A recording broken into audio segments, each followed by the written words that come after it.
Olá pessoal, tudo bem? Então vamos lá por mais uma discussão nossa hoje. A gente vai trabalhar questões referentes à intervenção federal. Então, todo mundo sabe que nós vivemos em um sistema no federalismo e que cada estado possui a sua autonomia, enquanto a União a soberania. Logo a gente consegue entender que a União ela tem competência para intervir em estados, certo? Mas como que isso acontece? Nesse processo, como que isso se dá? Quais as formas que a gente tem? Então, existem algumas questões que a gente tem que ponderar. Por exemplo, todos sabem que a intervenção, num processo de intervenção, pelo menos você presume que quando o presidente da República promove uma intervenção em um estado, você sabe que o governador ele vai, de certa forma, ele vai perder a sua autonomia enquanto governador, enquanto líder do poder executivo daquele estado, né? Esse poder, essa perda acontece e ela é temporária enquanto durar a intervenção, ou seja,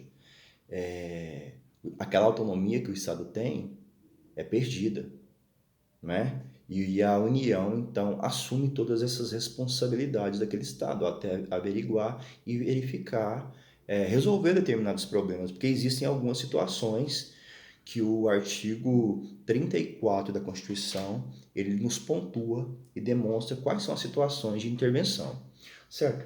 E a gente sabe que a intervenção vem por meio do nosso presidente, porém, ela precisa ser referendada pelo Congresso Nacional, né? Apesar do presidente ele ter o poder para decretar a intervenção, ela precisa ser referendada pelo Congresso Nacional. O Congresso tem que acatar, tem que ter as devidas justificativas para que o Congresso observe e reconheça o processo de intervenção, né? Então, ela parte do presidente, mas aí o Congresso vem e referenda, ele acata, né? Ela, como diz, é um processo de admissibilidade.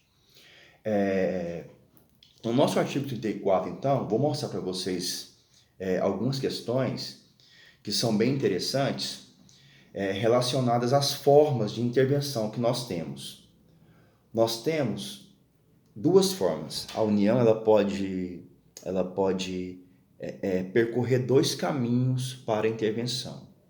A primeira forma é a forma espontânea e a outra forma é uma forma provocada. Ou seja, a espontânea, o presidente da República, ele deseja fazer uma intervenção por algum motivo justo, tem que ser justo esse motivo, né? Tem que ser justificado, e aí sim essa intervenção acontece. Depois vocês olhem, entrem, abram a Constituição e olhem o artigo 34. Eu estou com ele aberto aqui na minha frente. Então, o que diz o artigo? Que a União não intervirá nos estados nem no Distrito Federal, exceto para manter a integridade nacional, o inciso 1, o 2, repelir invasão estrangeira de uma unidade da federação em outra, o 3, por termo agrave comprometimento da ordem pública.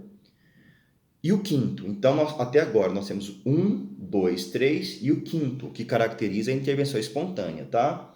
O quinto diz o seguinte: reorganizar as finanças da unidade da federação que suspender o pagamento da dívida fundada por mais de 2 anos consecutivos, salvo motivo de força maior.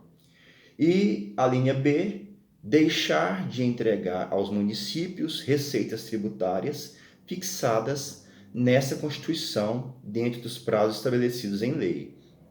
Qualquer dessas questões, então, que foram elencadas aqui, para qualquer dessas, o presidente da República, ele pode, de ofício, decretar uma intervenção, né? Então, manter a integridade nacional, repelir invasão estrangeira, tudo isso compete. O presidente ele faz uma análise e entende como viável, e aí ele pode fazer essa intervenção. Beleza? Essa modalidade de intervenção espontânea é o poder a discricionariedade do presidente. Ele tem para fazer isso, tranquilo, sem problema.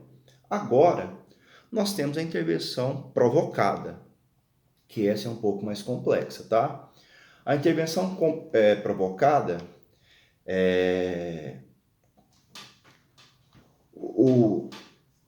ela pode ocorrer também de duas formas, a provocada. Ela pode ser feita por meio de solicitação ou por meio de requisição. Solicitação e requisição, a provocada, certo? A solicitação, quando alguém solicita que o presidente da República faça uma intervenção, ele pode acatar ou não, certo? Ele não está obrigado a fazer intervenção, é só uma solicitação. Ele mantém a discricionalidade dele de acatar ou não. Então é muito tranquilo essa. Agora, a outra que nós temos é a requisição. Quando é feita por requisição, o presidente da República ele não tem a oportunidade de rejeitar. Ele tem que acatar, certo? Então, olha só. A provocada, eu mostrei para vocês o artigo 34, inciso 1, 2, 3 e 5, certo? Já que o que caracteriza a provocada são os incisos 4, 6 e 7. E como que ela acontece? Olha só, prestem atenção.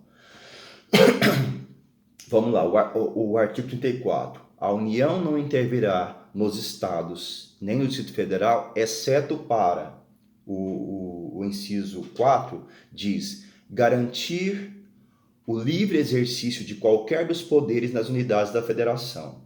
Garantir o livre exercício de qualquer um dos poderes nas unidades da federação. Ou seja, lembram dos poderes, né?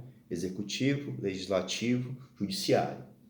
Esse inciso, pessoal, ele é analisado de duas partes. Ele pode ser analisado de duas partes. Mas como que isso acontece, professor? Como que isso acontece? Por exemplo, a primeira parte é quando for para a defesa do executivo ou do legislativo, onde existe a perseguição de um poder sobre outro. Onde existe a perseguição de um poder sobre outro. O que acontece? Imagine que um determinado governador ele pressione uma Assembleia Legislativa e consiga tirar poderes e consiga meio que suprimir alguns atos, tentar suprimir alguns atos dessa Assembleia Legislativa. O que vai acontecer nesse sentido? O presidente da Assembleia Legislativa ele vai provocar o presidente da República para uma intervenção. Ele vai provocar, certo?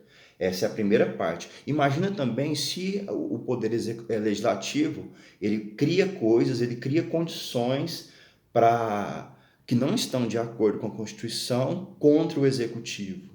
O governador também ele pode acionar o presidente da República na tentativa de resolver aquele problema por meio de uma intervenção federal. Isso pode acontecer, tá? Então, essas duas formas, certo? Essa é a primeira parte. E aí nós temos a segunda parte. Essa se trata, eu falei do poder executivo e legislativo, essa se trata do poder judiciário. Imagina que o poder judiciário está sofrendo algum tipo de ataque. Ele sofre algum tipo de ataque do poder legislativo. O que acontece? Por meio de requisição, né? Porque essa intervenção que ela se dá por meio de requisição, o Tribunal de Justiça ele aciona o STF, o presidente do Tribunal de Justiça aciona o STF para uma intervenção federal, o STF aciona o presidente para que essa intervenção federal aconteça, tá? Ou seja, o Tribunal de Justiça, então, explica a situação, apresenta a requisição. Quando é requisição, lembre-se, não tem como o presidente da República ele rejeitar, ele tem que acatar. Então, o Tribunal de Justiça, por meio do seu presidente, aciona o STF solicitando a intervenção. E o STF, então, vai pegar, vai repassar essa solicitação para o presidente. Esse é o caminho, certo? Então, olha só, esse foi o inciso 4. Por isso que eu falei para vocês que tem duas partes. Já no inciso 6, a requisição ela pode acontecer pelo STF, lembrando, requisição, tá? Ela pode acontecer pelo STF, pelo STJ e pelo TSE, pelo Tribunal Superior Eleitoral. O que acontece? Deixa eu ler o inciso 6 para vocês. Prover a execução de lei federal, ordem ou decisão judicial. Suponha que um governador ele não proveu a execução de uma lei federal, ele descumpriu uma lei federal. E o que acontece então? O STJ ou o STF ele pode requisitar essa intervenção, certo? Ele pode requisitar essa intervenção ao presidente da República. Alguma questão relacionada a questões eleitorais também. O presidente desse tribunal ele pode acionar o presidente da República solicitando uma intervenção pelo descumprimento. Lembre-se, ocorreu o descumprimento. Aí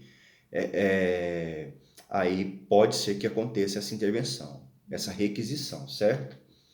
E já o inciso 7 também diz respeito ao STF, né? Ao Superior Tribunal Federal. Aí olha só, como é que é o inciso 7?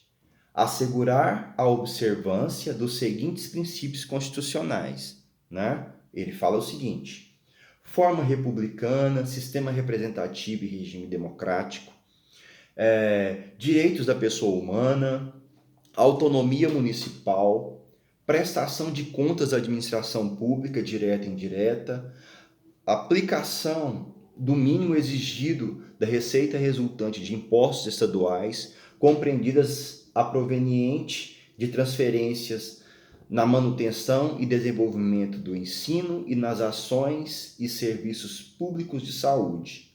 Ou seja, se o governador, meus amigos, descumpre a previsão legal, ainda mais dessa última aqui, ó, a aplicação do mínimo, as outras eu nem falo porque às vezes são muito mais óbvias, né? Por exemplo, a forma republicana. Se ocorre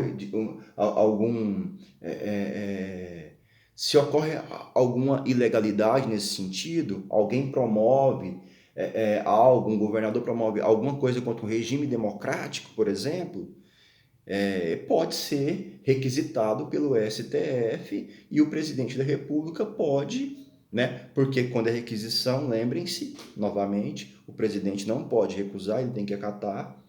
Então, essas são as formas. Aí, essa da linha 7, ela é mais interessante, ela é bem interessante, porque existe o cumprimento de normas, né? Olha só, a aplicação do mínimo exigido da receita resultante de impostos estaduais, compreendida a proveniente de transferência na manutenção e desenvolvimento do ensino e nas ações e serviços públicos de saúde.